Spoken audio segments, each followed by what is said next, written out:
Hi, this is Andrej. I'll summarize the Ducati news for you. Sorry, we'll have to use press materials as cutaways because the booth is so crowded that it's practically impossible to film the motorcycles. So let's go step by step. To start things off, how can this be just a warm-up? The V4 SP2, so we take a naked bike that already has way too much power, put an exhaust on it, and then it has way too much power for street use. We're talking here about over 220 horsepower. We equip it with top-of-the-line suspension, carbon wheels, carbon accessories, and boom, the perfect everyday motorcycle. We can expect that the SP2 or SP in general, the SP series is one after another will be introduced into more Ducati models. Why? So you don't have to bother. I'll buy these accessories, I'll buy those accessories, you just walk in. Money, the best done. Thank you. Listen, if I had the kind of problem where I didn't have time to configure and build my own motorcycle, I'd be really happy with this kind of solution. And that's exactly what I'm talking about. The SP makes these motorcycles even more durable, and those that as well, they weren't really necessary, but they'll make the new Monster an even bigger weapon on the racetrack. And when it comes to generating positive emotions, on all closed open, basically every stretch of asphalt out there is going to deliver. If you've seen my test, you've seen how brilliant this motorcycle can be on a small track. It behaves a bit like an oversized supermoto. And now, with better suspension, because there's Erlins in the front, Erlins in the back, we have even better brakes, thanks to Brembo Stylema, and the electronics are configured differently. This is just going to be an explosion of emotions. So, the Monster SP, out of all Ducati's new releases for next year, seriously, genuinely, maybe we'll get to the V4R soon, which I'd love to ride. But this is the motorcycle that stirs up the most positive emotions in me, and I know I'm just going to have a great and safe time on it, because I always ride safely. Multistrada V4 Rally.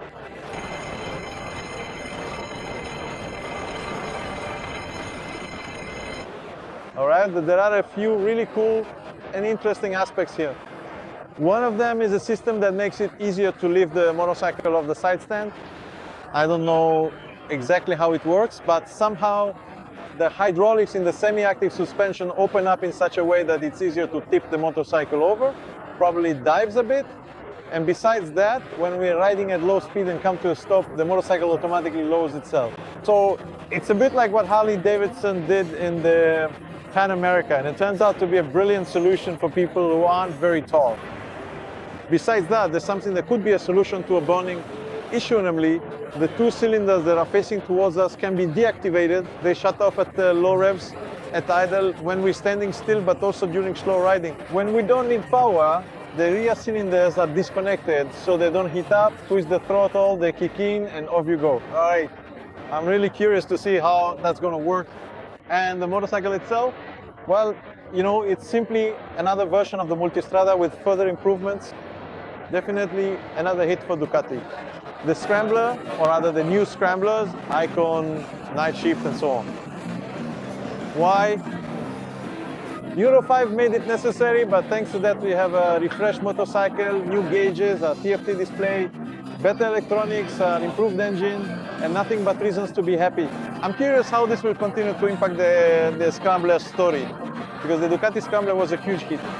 Then the topic kind of went quiet, and now I see there's energy again around this Ducati sub-brand.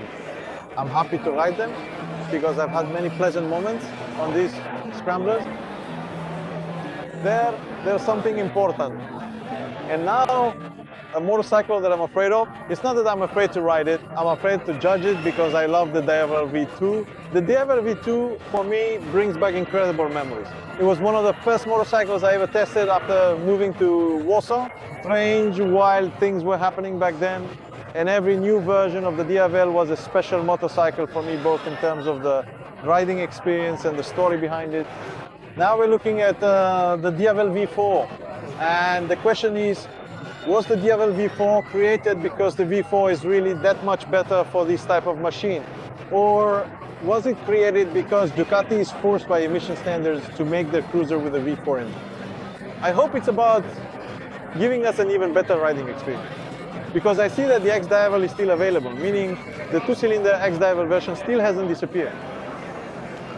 I hope it stays around as long as possible. And here the V4 engine is the same as in the Multistrada. 168 horsepower, 126 Newton meters.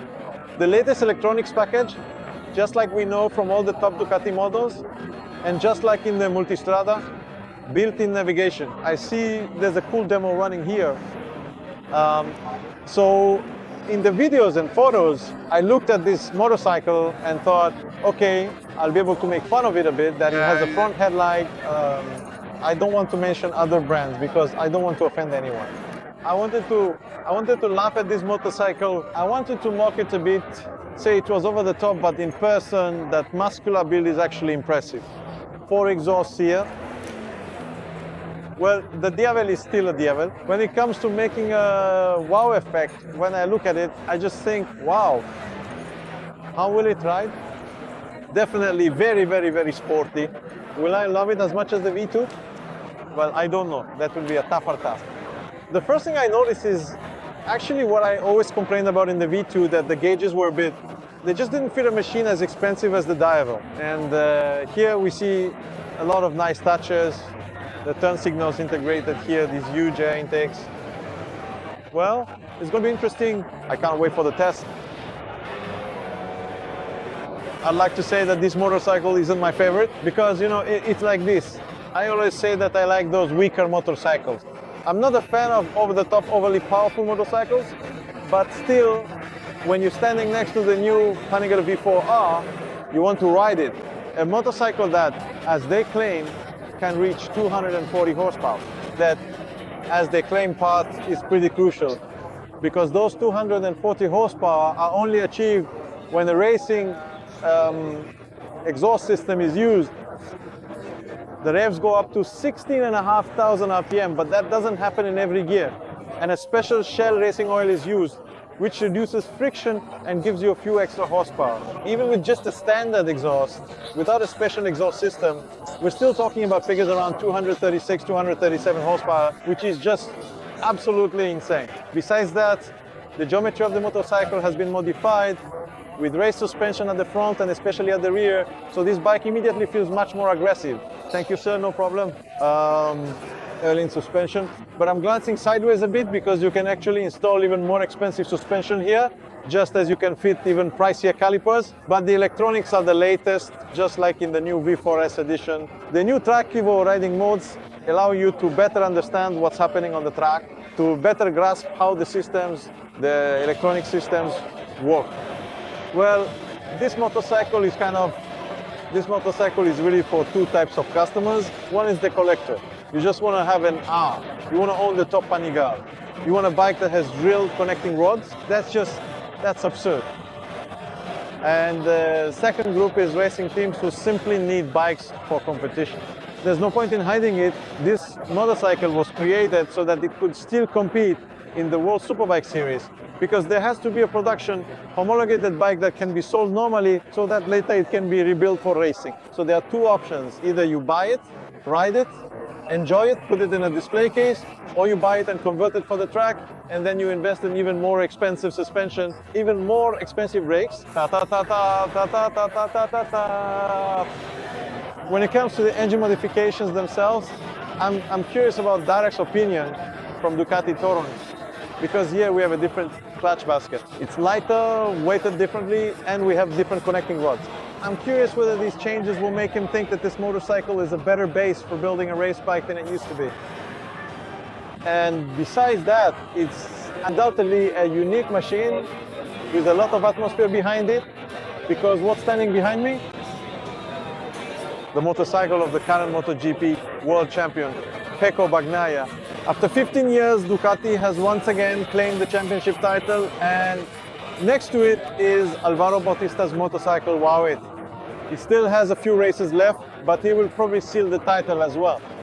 So that's it when it comes to Ducati's new developments. Remember, there's also the Desert X, and not just the Desert X, but we focus on the new releases. Now, hopefully, it's time for the official test. Bye!